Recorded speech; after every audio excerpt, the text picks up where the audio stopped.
디모데후서 4장입니다. 하나님 앞과 살아있는 자와 죽은 자를 심판하실 그리스도 예수 앞에서 그가 나타나실 것과 그의 나라를 두고 엄히 명하노니 너는 말씀을 전파하라. 때를 얻든지 못 얻든지 항상 힘쓰라. 범사에 오래 참음과 가르침으로 경책하며 경계하며 권하라. 때가 이르리니 사람이 바른 교훈을 받지 아니하며 귀가 가려워서 자기의 사욕을 따를 스승을 많이 두고 또 그 길을 진리에서 돌이켜 허탄한 이야기를 따르리라. 그러나 너는 모든 일에 신중하여 고난을 받으며 전도자의 일을 하며 내 직무를 다하라. 전제와 같이 내가 벌써 부어지고 나의 떠날 시각이 가까웠도다.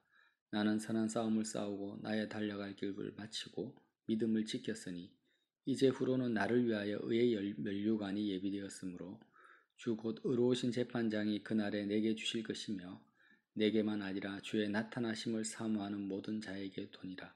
너는 어서 속히 내게로 오라. 데마는 이 세상을 사랑하여 나를 버리고 데살로니가로 갔고 그레스게는 갈라디아로 디도는 달마디아로 갔고 누가만 나와 함께 있느니라. 내가 올 때에 마가를 데리고 오라. 그가 나의 일에 유익하니라. 두기고는 에베소로 보내었노라. 아멘. 이제 디모데후서 4장, 디모데의 마지막 장인데요. 항상 전도할 때 이 말씀을 쓰죠. 4장 2절에 보면 너는 말씀을 전파하라. 때를 얻든지 못 얻든지 항상 힘쓰라. 그래서 전도는 항상 해야 된다. 물불 가리지 않고 해야 된다. 이런 식으로 이제 적용을 많이 했는데 지금 디모데후서 전서와 후서 1장에서 3장까지의 말씀을 다 바울 사도께서 디모데에게 설명을 해놓고 나서 4장 2절에 때를 얻든지 못 얻든지 말씀 전파에 항상 힘써라. 이렇게 지금 권면을 한 거예요. 그래서 앞의 내용 말씀을 전파하는 것이 과연 어떠한 삶인지를 아주 구체적으로 말씀 전파를 어떻게 해야 될지를 가르쳐 주시고 나서 때를 얻든지 못 얻든지 항상 힘써라. 이제 앞에 내용 싹 삭제해 버리고 그냥 이 구절만 가지고 뭐 길을 가든지 버스 안이든지 사람 만나든지 항상 전도하는 그런 적용은 굉장히 잘못된 적용이죠. 말씀을 전파하라 할 때 전파하는 것이 뭐라고 했습니까? 세 가지 비유 속에서 자기 생활에 얽매이지 아니하는 병사로 살아야 된다. 법대로 병기해야 된다. 바른 교훈을 쫓아가는 그 교훈을 벗어나서는 안 된다. 수고하는 농부의 마음. 당장 열매가 없다 할지라도 하나님께서 하나님의 때에 이루실 것을 믿는 그 믿음으로 인내해야 된다. 이런 내용들을 계속 설명을 해왔다라는 거죠. 그래서 단지 입으로 예수 믿으시오, 교회 갑시다 이렇게 말하는 것이 아니라 감독의 자격과 집사의 자격을 계속 디모데 전서에서는 말했잖아요. 우리의 삶 자체가 복음 안으로 들어와야 된다라는 하나님의 능력 안으로 세상에 매이지 아니하는 그런 삶을 사는 것이 말씀 전파다라고 계속 말씀을 나누어 나서 그래서 때를 얻든지 못 얻든지 너가 어떤 상황에 처하든지 간에 그러한 삶을 살아라는 거예요. 환란이 오든 정말 믿음으로 살기 좋은 환경이든 아니면 나처럼 감옥에 갇혀 있든 상관없이 그런 삶을 살아라. 그래서 그런 삶을 살도록 항상 힘써라. 범사에 오래 참음과 가르침으로 경책하며 경계하며 권하라고 합니다. 그래서 지금 경책과 경계와 권하는 것을 이 세 가지를 말하는데요. 경책은 회개할 수 있도록 말씀의 증거를 제시하고 뼈저리게 각성시키는 걸 말해요. 우리가 디모데 전후서를 묵상하면서 정말 바울 사도가 디모데에게 한 말씀뿐 아니라 나에게 하신 말씀으로 내가 받아들일 때 정말 뭘 회개해야 될지 또 어떤 부분을 내가 각성해야 될지를 알 수 있죠. 그게 경책이고요. 권하라는 것은 용기를 붙돋아주고 위로하는 것입니다. 내가 믿음의 길을 가고 있다면 이 길이 맞구나. 다른 사람들이 다 가지 않는다 할지라도 내가 말씀을 쫓아서 끝까지 가야 되겠다. 이런 용기를 얻는 거고요. 경계한다라는 것은 잘못된 교훈, 거짓을 쫓아갈 때 호되게 책망을 하는 거예요. 그러니까 이 경책과 회개시키는 것과 또 권하는 것, 위로하는 것과 경계하는 것이 필요합니다. 분별하게 하는 거예요. 뭐가 이단이고 사이비고 헛된 세상을 쫓아가는 건지를 경계하는 것이 필요하다. 이 세 가지를 하라고 지금 권면하고 있죠. 그래서 3절에 때가 이르리니 사람이 바른 교훈을 받지 아니하며 귀가 가려서 자기 사욕을 따를 많은 스승을 둔다고 합니다. 교회 안에서의 내용으로 일단 이해를 해야 됩니다. 이방인들 말하는 것이 아니고요. 교회 안에서 참된 진리의 복음을 쫓아가지 않고 받지 아니하고 받아들이지 않고 영적인 귀가 가려워졌어요. 왜요? 자기 사욕을 쫓아가니까. 그래서 자기 사욕을 따를 스승을 많이 둡니다. 스승이라는 것은 사람이죠. 자, 우리는 우리의 신앙의 그 자세를 가질 때요. 오늘 바울 사도의 권면을 받아들여야 되는데 사도행전 17장 11절에 보면 베레아 사람들이 나오는데 교양 있는 사람입니다. 그 사람들은 간절한 마음으로 말씀을 받고 그러니까 진리의 말씀, 사도로부터 말씀을 간절하게 사모하는 마음으로 정말 진리가 무엇일까 이런 갈급한 마음으로 말씀을 받고 끝나는 것이 아니고 이것이 그러한가 날마다 성경을 상고했다고 합니다. 그 설교 말씀을 사모하는 마음으로 간절한 마음으로 받아들이고 나서 말씀하고 같이 비교를 해봤다라는 거. 이것이 그러한가? 저 설교자가 하는 설교가 과연 기록된 말씀과 일치가 되는가? 이것을 비교하면서 날마다 뭘 상고했다고요? 성경을 상고한다. 성경을 묵상하고 나름대로 하나님 앞에서 또 사도의 그 설교 말씀과 자신이 묵상하는 성경 말씀을 대조해 가면서 그렇게 말씀을 쫓아간 사람이 베레아 사람들이에요. 그런데 오늘 뭐라고 합니까? 귀가 가려서 자기 사욕을 따를 스승을 많이 두는 거예요. 그러니까 날마다 성경을 이것이 그러한가라는 의미를 아시겠죠? 정말 맞는가 하면서 말씀을 쫓아가는 것이 아니라 기록된 말씀이 이해되어지고 깨달아지고 정말 말씀에서 말하는 핵심이 뭔지, 요점이 뭔지를 분별하기 위해서 설교를 듣는 것이 아니고 말씀을 따라가려고 말씀이 주체입니다. 기록된 말씀이. 그 베레아 사람들의 신앙이에요. 그렇게 하지 않고 자기 사욕을 따를 수 있는 스승, 그냥 사람을 쫓아가는 거예요. 스승을 쫓아갑니다. 어떤 사람요? 자기 마음에 맞는 자기 사욕을 채워줄 수 있는 그냥 사람만을 쫓아가는데 그런 사람을 많이 두는 거예요. 한두 명이 아닙니다.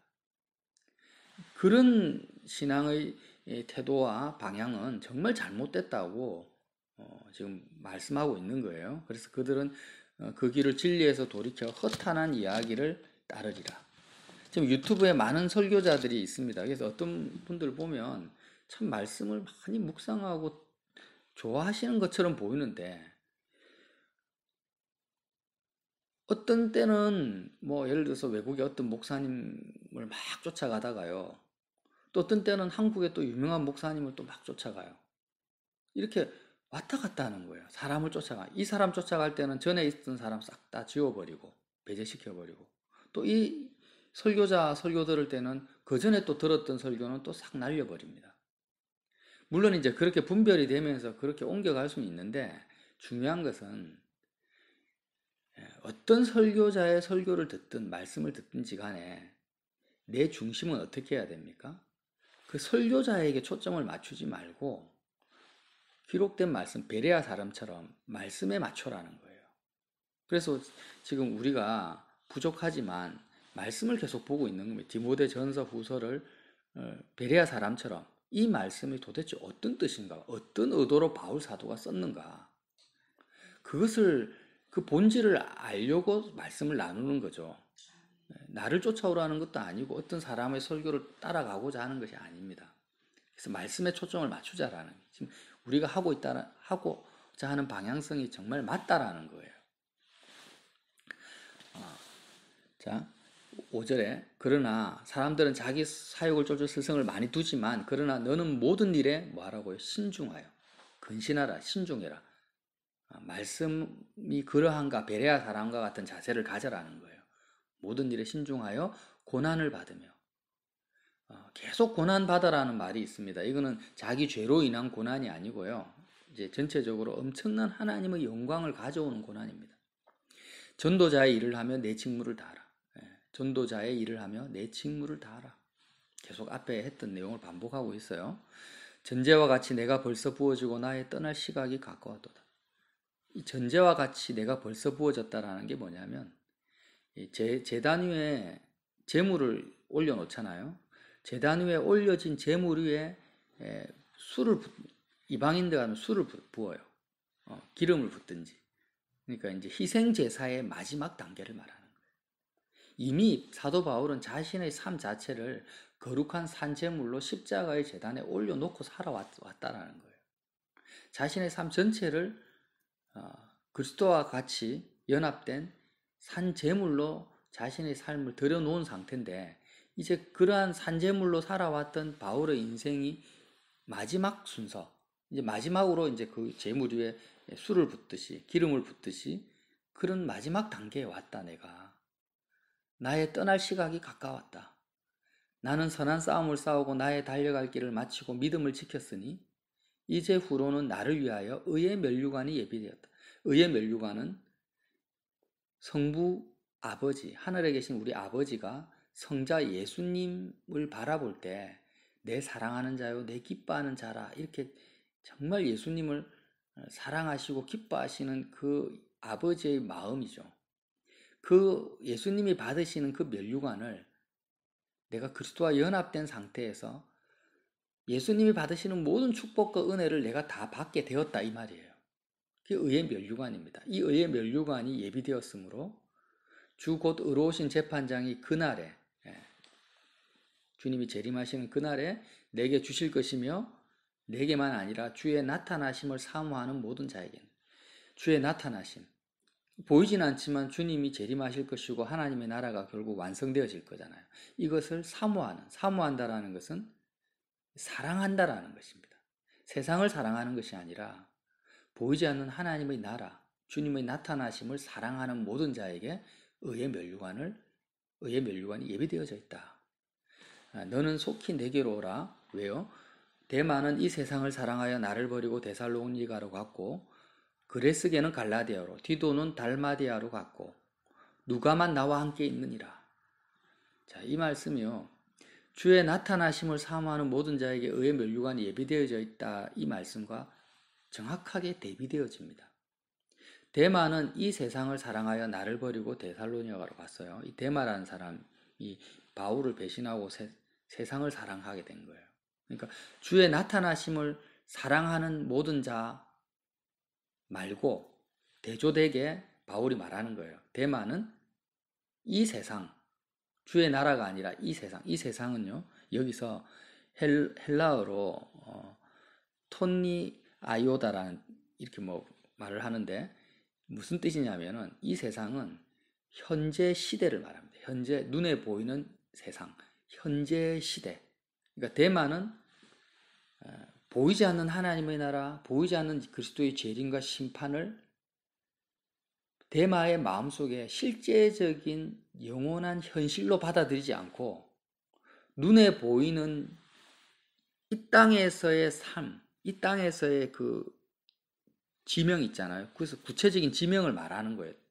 대마는 이 세상을 사랑하여 나를 버리고 어디요? 데살로니가라는 그 도시, 그 현재 상황을요, 세상이라는 거예요. 그레스게는 주의 나타나심. 지금 디모데 후서 4장 1절에 뭐라고 서도에 말하냐면 하나님 앞과, 하나님 보이지 않죠? 살아있는 자와 죽은 자를 심판하실 그리스도 예수 앞에서 그가 나타나실 것과 그의 나라를 두고 음이 명하노니 너는 말씀을 전파하라. 이렇게 말씀하셔요. 그러니까 바울 사도는요, 지금 두 가지를 딱 비교해 놓고 있는 거예요. 디모데후서 4장에서. 하나님, 보이지 않는 하나님과 살아있는 자와 죽은 자를 심판하실 보좌에 앉아 계신 예수 그리스도. 그분이 나타나실 세계, 영원한 세계입니다. 그리고 그의 나라, 보이지 않는 하나님의 나라를 두고 명하는데, 지금 대만은 주님의 나라와 그의 나타나실 세계, 보이지 않는 하나님의 나라를 버려버렸다라는 거예요. 그리고 뭘 택했습니까? 데마가 사랑하는 데살로니가를 택한 거예요. 그리고 글로 갔고, 그레스게는 또 어디를 택했다고요? 갈라디아, 눈에 보이는 갈라디아라는 도시를 택했고, 디도는 달마디아라는 도시로 가버린 거예요. 이렇게 신앙생활을 하는 것은 결국 의의 면류관을 받지 못한다라는 것입니다. 근데 누가만 나와 함께 있느냐? 누가는 누굽니까? 누가복음과 사도행전을 기록한 성경의 저자입니다. 누가는 끝까지 바울과 함께 지금 있는 것입니다. 로마에 바울과 함께 고난을 당하고 있죠. 데살로니가로 가지도 않고 갈라디아로 가지도 않고 달마디아로 가지 않았어요. 누가는 바울과 함께 있는 것입니다. 바울과 함께 고난 받는 것을 통해서 하나님은 누가를 통해서 누가복음을 기록하게 하시고 또 사도행전을 기록하게 하신 거예요. 내가 올 때 마가를 데리고 오라. 그가 나의 일에 유익하니라. 이 마가라는 사람은 또 기가 막히는데, 바울과 바나바가 1차 안디옥 교회에서 1차 전도 여행 선교사로 파송되었을 때 마가를 데리고 갑니다. 근데 1차 전도 여행 때 마가가요, 중간에 데마가 데살로니가로 간 것처럼 마가는 예루살렘으로 가버립니다. 세상을 사랑하여 예루살렘으로 가버려요. 그런 그 마가가 나중에 2차 전도 여행을 할 때요, 바나바가 마가를 데리고 가자. 다시 마가를 데리고 가자. 마가가 회개했다. 하나님 나라를 다시 회복했다. 이렇게 했는데 바울은 그 마가를 데리고 가지 않습니다. 그래서 바나바와 바울이 갈라지게 되죠. 2차 전도 여행 때는. 바울은 마가를 안 데리고 가고 실라를 데리고 수리아하고 길리기아라는 도시로 가고요. 바나바는 마가를 데리고 구브로로 갑니다. 근데 그 마가가 지금 3차 전도 여행까지 마치고 로마에 갇혀 있는 이 바울과 함께 있는 거예요. 지금 누가는 처음부터 끝까지 바울과 함께 있었고, 데마는 바울을 따르다가 중간에 세상으로 가버렸고, 마가는 1차 전도 여행 때 예루살렘이라는 곳에 갔는데 다시 회개하고 돌이켜서 바울과 함께 지금 로마에 있다라는 거예요. 그래서 우리가 정리해야 될 것은 뭐냐면, 바울 사도가 디모데에게 말하고 있는 거예요. 디모데야, 너는 지금 믿음의 선한 싸움을 싸우고 있냐?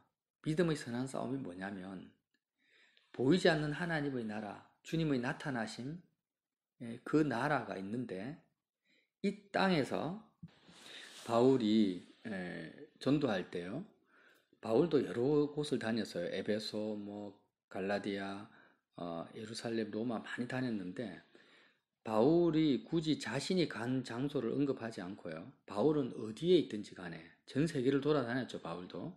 그러나 바울의 마음은 어디에 있었더라? 몸은 에베소에 있든 고린도에 있든 상관없이 바울이 몸은 고린도에 갔지만 그의 마음은 항상 예수 그리스도의 나라, 보이지 않는 영원한 하나님의 나라에 있었고요. 바울도 예루살렘에 있을 때 총독 앞에, 왕들 앞에서 재판을 받았고, 로마에서는 황제 앞에서 재판을 받지만 바울이 사람 앞에 있지 않고 어디에 있었다라는 거예요? 산자와 죽은 자를 심판하실 그리스도 예수 앞에 있었다라는 거예요. 항상. 이게 바로 믿음의 선한 싸움이고, 때를 얻든지 못 얻든지 복음을 전파라는 의미입니다. 그러니까 대만은 나를 버리고 데살로니가로 가버렸다라는 것은 뭘 의미합니까? 사람 앞에 간 거예요. 그냥 육신의 형제인지 친구인지는 모르겠어요. 그리고 보이지 않는 하나님의 나라가 아니라 실제로 이 땅에서 눈에 보이는 데살로니가로 가버린 걸 말하는 거예요. 히브리서 11장에 나온 것처럼 믿음은 바라는 것들의 실상이요 보이지 않는 것들의 증거니 선진들이 이로써 증거를 얻었느니라, 이렇게 말씀을 하셨잖아요.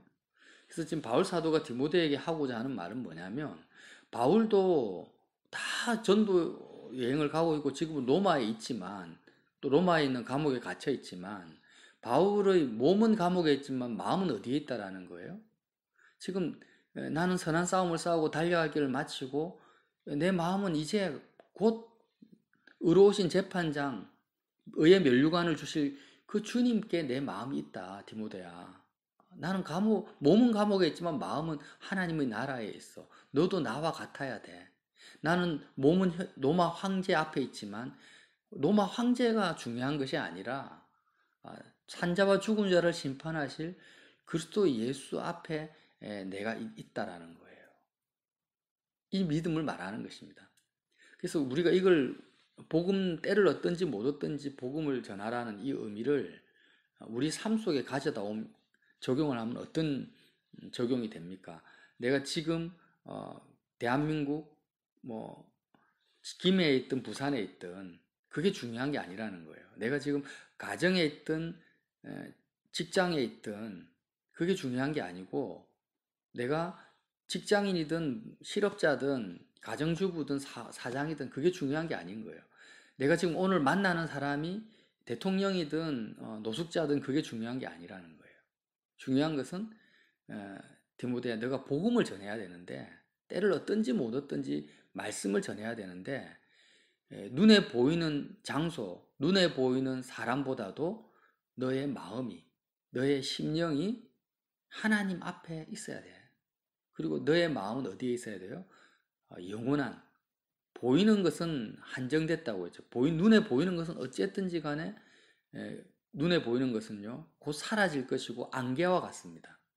잠시 잠깐 있다 사라질 허상입니다. 허상. 보이는 세계는 허상이에요. 보이지 않는 것이 실상입니다. 실상. 영원한 세계입니다. 실상을 붙들으라는 거죠. 믿음은 실상을 붙드는 거야. 보이지 않는 걸 붙드는 거야. 근데 데마와 지금 누구예요? 그리스계와 디도는 허상을 붙들고 가버린 거야. 진리를 버렸어. 영원한 세계를 버려버렸어. 허상을 붙들고 나를 배신했다라는 거예요. 너는 그러지 마라. 나와 함께 고난을 받으라. 왜 고난을 받습니까? 주변에 있는 모든 사람들이 눈에 보이는 허상이 현실인 것처럼 이 세상을 사랑하여 그 현실 속에 눈에 보이는 허상에 빠져버리는데, 그 사람들에게 우리가 말하는 거예요. 지금 코로나19가 허상이에요. 이게 질병에 죽는 것이 전염병에 걸려서 죽고 안 죽고보다 더 중요한 게 뭐예요? 내가 구원을 받는 거잖아요. 하나님 앞에 심판대 앞에 서는 게 실상인데 우선순위가 바뀌어버린다. 병을 낫게 하는 것이 중요하지 않다라는 것이 아니라, 코로나19를 전염병을 주의하지 말라는 것이 아니라, 더 중요한 것, 더 우선순위가 있는데 그게 더 중요하다라고 말하면은요, 사람들은 그걸 이해하지도 못하고 받아들이지도 않고 복음을 받아들이지 않습니다. 야, 돈 버는 게 중요한 거고 건강한 게 중요한 거지, 예수 믿는 게 뭐가 중요하냐. 사업 잘 되는 게 중요하고 시집장가 잘 가는 게 중요하지. 믿음을 가지는 게 뭐가 중요하냐. 난 너를 이해할 수가 없어 하면서 왕따를 시키든지 소외를 받는 거예요. 그러니까 바울 사도도 아그리빠 왕 앞에 가서, 왕이시여, 당신이 나처럼 되길 원합니다. 착고에 채인 거 빼고. 이 말하니까 이해를 못하죠. 네가 미쳤다 이러는 거예요. 바울은 실상을 전하고 있는데 허상 속에 살아가는 아그리빠 왕은 바울을 이해하지 못하고 감옥에 가둬버리는 것입니다. 이런 고난을 받으라는 거죠. 이렇게 사는 것이 뭐라고요? 때를 얻든지 못 얻든지, 너가 어디에 있든지 어떤 위치에 있든지 너가 이러한 믿음을 쫓아가는 것, 영원한 하나님의 나라 앞에 그리스도 예수 앞에 사는 것이 뭐예요? 복음을 전하는 거라는 거예요. 이 삶을 살지 않고 눈에 보이는 것을 쫓아간 많은 사람들, 그런 사람들이 있다라는 거예요. 그래서 두기고는 에베소에 보내오노라. 두기고는 왜 에베소로 보냅니까? 에베소에서 사역하는 디모데가 로마에 있는 바울에게 찾아와야 되니까 에베소의 지도자가 지금 공석이에요. 그래서 바울을 따르고 있는 신실한 두기고를 디모데 대신 에베소로 보내는 것입니다. 자, 이제 오늘 여기까지 말씀을 하고요. 지금 바울 사도가 계속해서 바울 서신을 통해서 우리에게 말씀하십니다. 믿음을 말씀하고 있죠. 분별을 말하고 있습니다. 얀네와 얀브레, 어제 이야기했죠. 출애굽을 하지 못하게 해요. 거짓된 복음을 전하는 사람, 그거 복음이 아니죠. 미혹을 전하는 사람들은 우리의 마음이 세상에 갇혀버리게 만드는 거예요. 눈에 보이는 것에 갇히는. 어쨌든 이간에 우리는 이렇게 분별해야 됩니다. 바울처럼 어떤 환경, 어떤 상황에 있다 할지라도 보이는 사람보다 보이지 않는 하나님, 보이는 이 세상보다 보이지 않는 하나님의 나라에 십자가를 통하여서, 십자가를 통로 삼아서 거기에 마음이 도달해 있지 않고 눈에 보이는 사람이나 눈에 보이는 세계에 마음이 빼앗기는 것은 지는 거다. 그거는 복음이 아니라는 거예요. 그렇게 미혹하는 사람들이 얀네와 얀브레였고, 또 그런 미혹에 빠져서 바울을 버리고 도망간 사람들이 참 재밌습니다. 지명을 하나하나 말하는 거예요. 데마는 데살로니가로 갔고, 그레스게는 갈라디아로 갔고, 디도는 달마디아로 갔다. 아무개는 직장으로 갔고, 또 아무개는 가정으로 갔고, 아무개는 남편한테 갔다. 이렇게 설명하는 거 똑같죠. 내가 남편한테 갔어도 나는 남편이 아니라, 아내가 아니라 산자와 죽은 자를 심판할 예수 그리스도 앞에 서 있어야 되고, 내가 직장에 가서도 내 마음이 직장이 아니라 주님이 계신 하나님의 보좌, 그 심판대 앞에 내가 서 있어야 되는 거예요. 이 믿음의 선한 싸움을 싸워라, 디모데야. 이것이 바로 산제물로 너를 거룩한 제물로 그리스도 앞에 드리는 것이고, 때를 얻든지 못 얻든지 복음을 전하는 것이다. 너의 직무를 다하고 전도자의 일을 하라. 이렇게 권면하고 있습니다. 저와 여러분, 이 바울 사도의 권면을 그대로 받아들여서 오늘도 주님을 배신하지 아니하고 이 땅 어디에도 우리의 마음을 두지 않고 오직 하나님의 나라, 그의 나라의 십자가를 통과하여서 그의 나라에 마음을 두시는 믿음 있는 승리의 삶을 사시기를 예수님 이름으로 빌어드립니다.